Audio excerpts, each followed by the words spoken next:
नमस्कार दोस्तों, जय हिंद। स्वागत है आपका आपके अपने ही चैनल पाठशाला बीके में। आज का जो अपना टॉपिक है दोस्तों, वह है यूनेस्को की सूची में शामिल भारत के प्रमुख जैव मंडल, है ना। ये वाला टॉपिक जो है ना दोस्तों, ये बहुत ज़्यादा इम्पोर्टेंट है। इस टॉपिक से देखिए, आपका बिहार सब इंस्पेक्टर में तो हर बार पूछा जाता है क्वेश्चन, बिहार एसएससी में भी पूछा जाता है, और कभी कभी जो है वह बिहार पुलिस में भी पूछ लिया जाता है। तो अगर इस वीडियो को आप देख लेते हैं तो आपका बिहार एसआई, बिहार एसएससी, ठीक ना, और बिहार पुलिस, तीनों का जो है यूनेस्को की सूची यह शामिल है, यह तीनों कवर हो जाएगा, है ना। इसमें हम लोग जानेंगे कि कौन सा जो है जैव मंडल किस राज्य में स्थित है। इतना ही नहीं, हम लोग ये भी जानेंगे कि उसको यूनेस्को की सूची में कब शामिल किया गया है। तो इस वीडियो में शुरू से अंत तक बने रहिएगा, बिल्कुल डिटेल में समझते चलेंगे। और अगर इसका पीडीएफ चाहिए होगा तो आप हमारे टेलीग्राम ग्रुप से इसका पीडीएफ भी प्राप्त कर सकते हैं, और वो भी बिल्कुल फ्री यानी निःशुल्क। तो बिना वक्त गवाए हुए मैं वीडियो को शुरू कर रहा हूँ। चलते हैं पहला क्वेश्चन। देखिए, पहले तो हम देख ले हम लोग कि जैव मंडल आरक्षित क्षेत्र कहाँ में है, राज्य कौन सा होगा उसका, और सूचीबद्ध वर्ष, मतलब किस वर्ष उसको शामिल किया गया। ठीक, ध्यान दीजिएगा। चलते हैं हम लोग बिना वक्त गवाए हुए। नीलगिरी, नीलगिरी जो जैव मंडल आरक्षित क्षेत्र है वह किस राज्य में है। तो बात करें नीलगिरी की तो यह केरल और तमिलनाडु और कर्नाटक तीनों राज्यों में है दोस्तों, फैला हुआ। ध्यान दीजिएगा, केरल, तमिलनाडु, कर्नाटक तीनों राज्यों में। ईस्वी की बात की जाए कि कब इसको शामिल किया गया यूनेस्को की सूची में, तो आप बताएंगे 2000। नीलगिरी है 2000, ध्यान रखिएगा, इंपॉर्टेंट है दोस्तों, नीलगिरी 2000, ठीक ना। दूसरा क्वेश्चन, मन्नार की खाड़ी जो है वह कहाँ है। तो मन्नार की खाड़ी जो है जैव आरक्षित क्षेत्र, वह है तमिलनाडु में। कहाँ है? तमिलनाडु में। और यह है 2001 में सूचीबद्ध हुआ है, ठीक ना, 2001 में सूचीबद्ध हुआ है यूनेस्को की सूची में। ओके। तीसरा बात करते हैं सुंदरवन। तो सुंदरवन आप लोग को सभी को पता होगा कि पश्चिम बंगाल में है, और यह भी 2001 में ही सूचीबद्ध हुआ है। तो मन्नार की खाड़ी और सुंदरवन दोनों जो है यह 2001 में हुआ है। वहीं नीलगिरी जो था वह 2000 ईस्वी में हुआ था। अब बात करते हैं कि नंदा देवी, तो यह तो उत्तराखंड में है। कहाँ में है? उत्तराखंड में। लेकिन यह सूचीबद्ध कब हुआ है? तो यह सूचीबद्ध जो है यह 2004 में हुआ है। इंपॉर्टेंट है, ध्यान रखेंगे। नंदा देवी, उत्तराखंड, 2004। ये वाला इंपॉर्टेंट है, बिहार सब इंस्पेक्टर में पूछा गया था कि नोकरेक जो है जैव मंडल यह किस राज्य में है।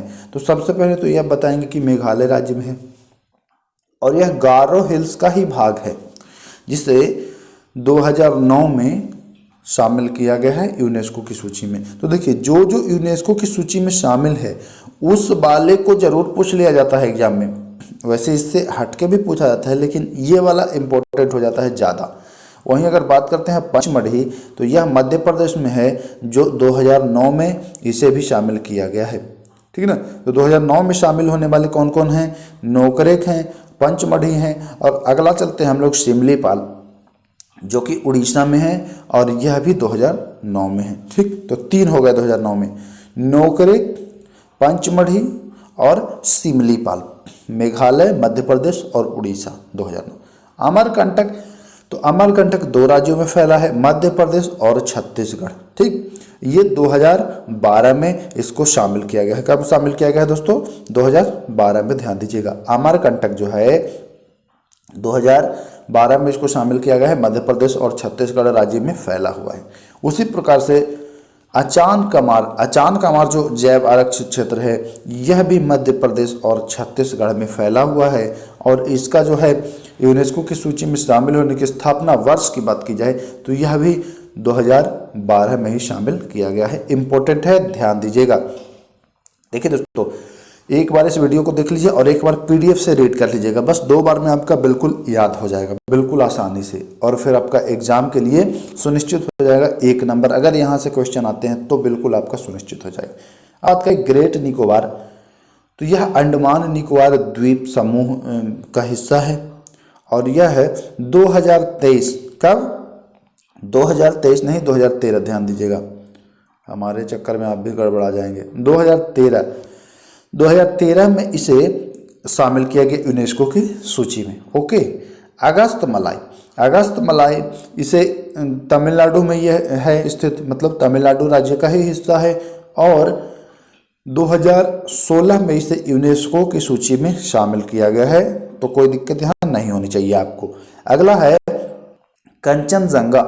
कंचनजंगा जो है वह सिक्किम में है और इसे 2018 में यूनेस्को की सूची में जो है वह शामिल किया गया है।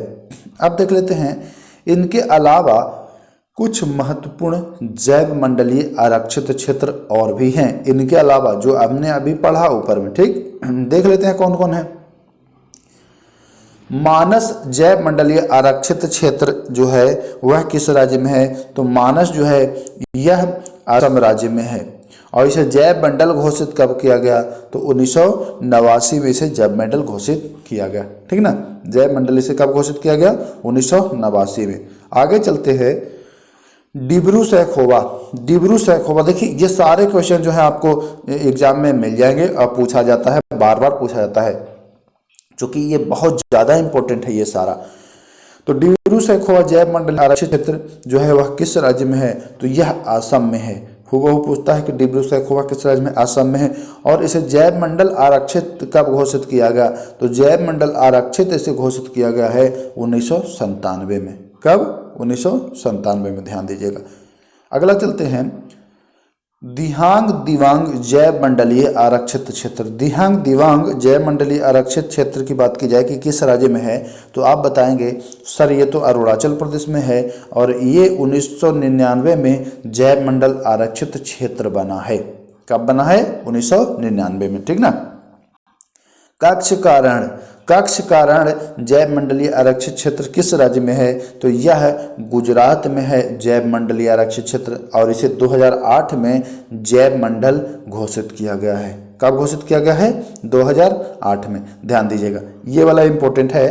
कोल्ड डेजर्ट जैव मंडलीय आरक्षित क्षेत्र किस राज्य में है? तो कोल्ड डेजर्ट की बात की जाए तो यह हिमाचल प्रदेश में है, यानी बर्फ का रेगिस्तान। ठीक ना।